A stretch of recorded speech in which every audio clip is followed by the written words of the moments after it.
Welcome to Care More, Be Better, a podcast for people like you who care about the social impact of conscious companies and everyday heroes. Hear inspiring stories from those who put people and planet before profit and personal gain. You'll learn how you can make a difference, vote with your dollars, and get involved today. Here's your host, Karina Belizzi. Hello, fellow do-gooders, friends, and regenerators. As we jump into Chapter 3 of Regeneration, Ending the Climate Crisis in One Generation by Paul Hawken, I'd like for you to think about the last time you were somewhere remote where you couldn't see or hear the mark of civilization. How recent was that moment? Was it last week, last month, a year ago? Or is it further in the rearview mirror than you care to admit? It may just be time to go ahead and unplug and explore the wilds around you. With Chapter 3, we are going to explore all things wild as we dive into the concept of wilding. At the center of the concept of wilding is the fact that all beings are connected. We each have a microbiome that's comprised of trillions of cells, with more cells that aren't human than those that are. We do not exist in a vacuum. We exist as part of a whole, and that is precisely what has landed us in the predicament of our current climate crisis, one which holds at its core an ethos that takes without giving back. We do not exist in a vacuum. Earth and all beings on it are alive. They are connected, interconnected, and interdependent. This chapter of Regeneration is broken into 8 distinct sections, followed by an essay titled Wild Things by Safina. And I have to say, it's one of my favorite chapters in the book because I'm in awe of all things wild. We've got a lot of ground to cover, so let's jump right in. Number 1, Trophic Cascades. As we explore Trophic Cascades, we are introduced to Roger Payne's important work helping to define this phenomenon. Trophic means the act of feeding or obtaining nutrition. When a single species is thrown out of balance or a food source is disrupted, it has a cascade of effects. Some of these cascading effects can be predicted easily, and some of them can't. There are certain keystone species or a specific organism that glues the entire ecosystem together. Sometimes that glue is the apex predator in an area, like wolves or grizzlies.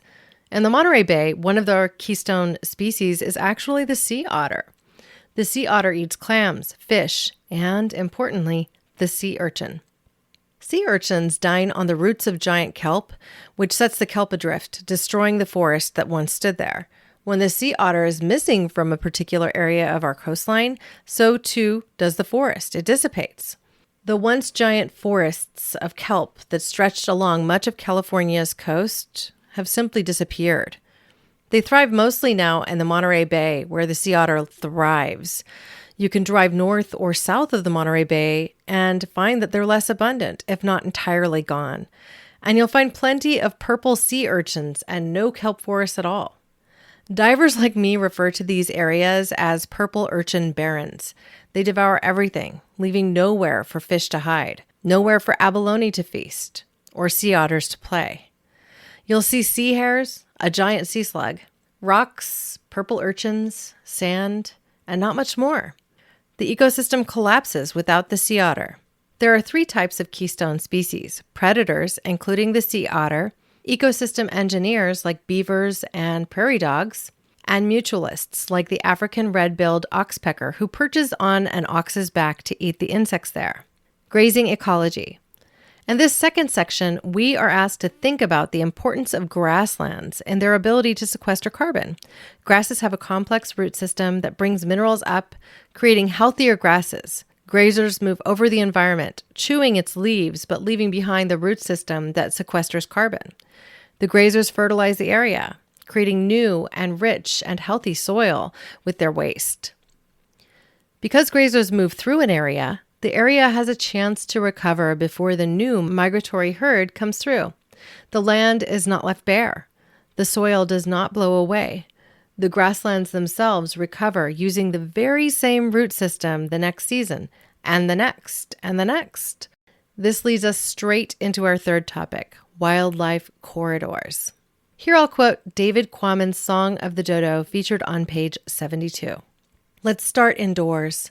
Let's start by imagining a fine Persian carpet and a hunting knife. The carpet is 12 feet by 18, say. That gives us 216 square feet of continuous woven material. Is a knife razor sharp? If not, we hone it. We set about cutting the carpet into 36 equal pieces, each one a rectangle, 2 feet by 3. Never mind the hardwood floor. The severing fibers release small, tweaky noises, like the muted yelps of outraged Persian weavers. Never mind the weavers. When we're finished cutting, we measure the individual pieces, total them up, and find that, there's still nearly 216 square feet of recognizable carpet-like stuff. But what does it amount to? Have we got 36 nice Persian throw rugs? No. All we're left with is 36 ragged fragments, each one worthless and commencing to come apart. From 2001 to 2017, 24 million acres have been lost to development. Hardscaping replaces the growing and grazing wildlands of the past. Buildings, roadways, manicured landscape. The wilds are disappearing. Our wildland is fragmented. We know from experience and from Paul Hawken's direct language in this section that 3 decisive actions are required to stop global warming. On page 73, Paul spells them out. Number 1, eliminate emissions. Number 2, sequester carbon. And number 3, protect earthly carbon. When we build, we release earthly carbon. We destroy ecosystems. With these actions, we lose more species. Biodiversity plummets. Since the mid-2000s, migratory patterns have been cut off as development continues. He notes that 58% of elk, 78% of pronghorn, and 100% of bison migration have been blocked in the greater Yellowstone ecosystem. And here we pause for the story of Isabella Tree and Charlie Burrell, a story that Paul shared with us in our interview. She tells her story in an essay titled Wilding. She and her partner inherited a farm that struggled with productivity on clay soil. They started with a chemically fertilized and traditionally farmed approach, but shifted to regenerative practices and let the land literally go wild. They introduced a few species that could help them restore the environment, and they let it go wild. The land recovered. Today, that same land thrives as a nature preserve. This rewilding estate has helped the turtle dove to recover from near extinction in Britain. I encourage you all to read the essay by Isabella Tree. It's on page 76 to 79, and it's marvelous. 4. Grasslands. Did you know that 15% of global terrestrial carbon storage is in our grasslands? And they store 91% of their carbon underground, where it is more secure during droughts and fire seasons than that stored in forests. Grasslands are declining more rapidly than forests because they are easier to clear for farmland and development. Not only that, but grasslands, they are actually reflective. They repel heat. As a result, grasslands are not an ideal candidate for afforestation projects, like those that we detailed in our last deep dive, forests. Rewilding pollinators. This is the 5th section in this chapter. And I'll quote, restoring and protecting migratory corridors, sometimes called nectar trails, is crucial to survival of these species. This is critical precisely because they travel long distances and are thus exposed to many threats, including drought, pesticide exposure, and habitat degradation. One key to their success is the reestablishment of native perennial shrubs along highways, at the edge of crop rows, or even in your yard. Ensuring these flowerful bushes are established along a corridor north to south and south to north is key to migratory pollinator success, from the monarch butterfly to the long-necked bat. 6. Wetlands. Wetlands cover 4% of the land and contain 6 times more carbon per acre than grasslands. Peatlands protect 650 billion tons of carbon, and for comparison, there is 885 billion tons in the atmosphere. Quote, wetlands remain the most diverse and productive habitat on the planet, repositories of carbon, diversity, and life. Wetland variations are endless depending on the soil, climate, depth, and ecosystem. They can be seasonal or permanent, freshwater or saline, and come in a myriad of shapes, forms, and places.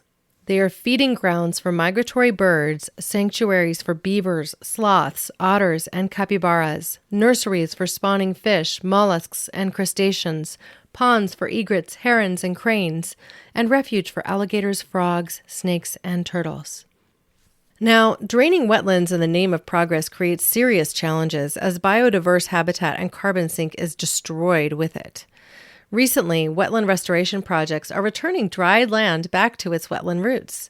In 2001, the Dixon Waterfowl Refuge began one such project.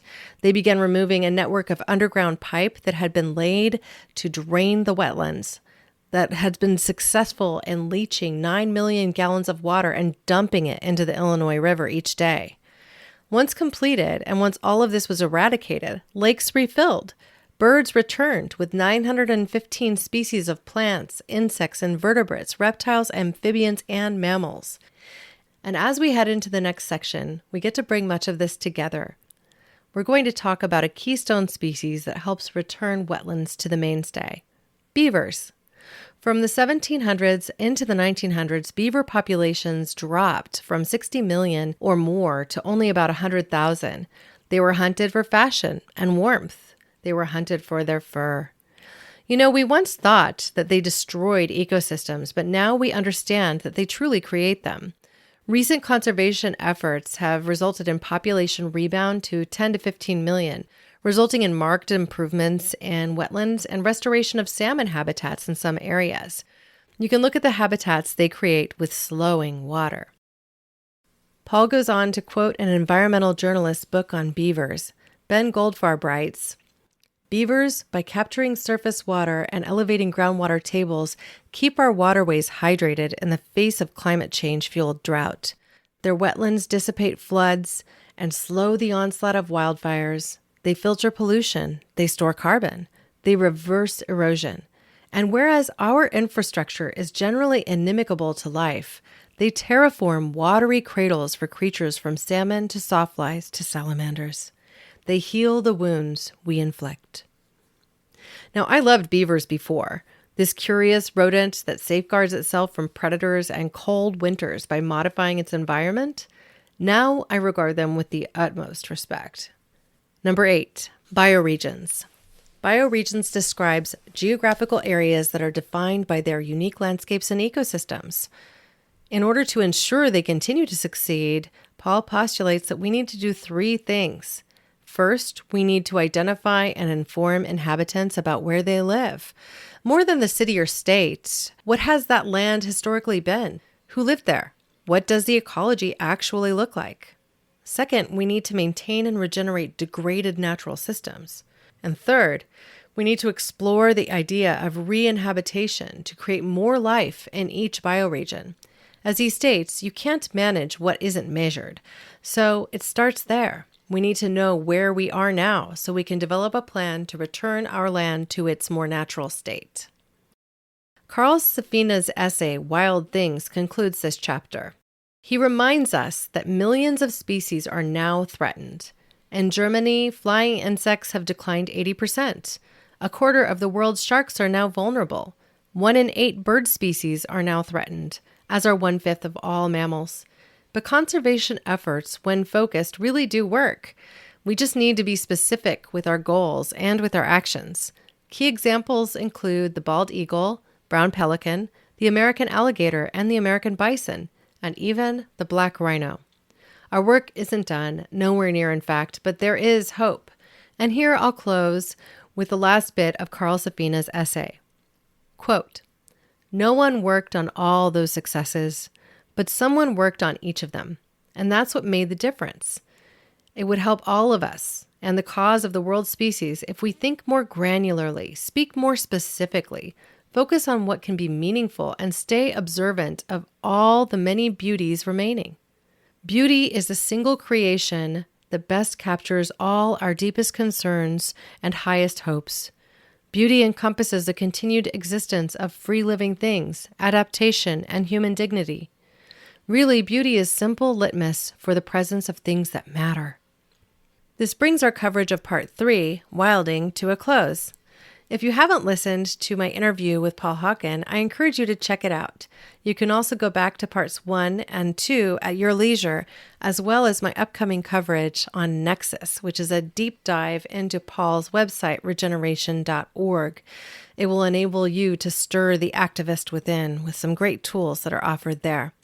I'm including links to prior episodes and show notes, so I encourage you to visit caremorebebetter.com to check it out.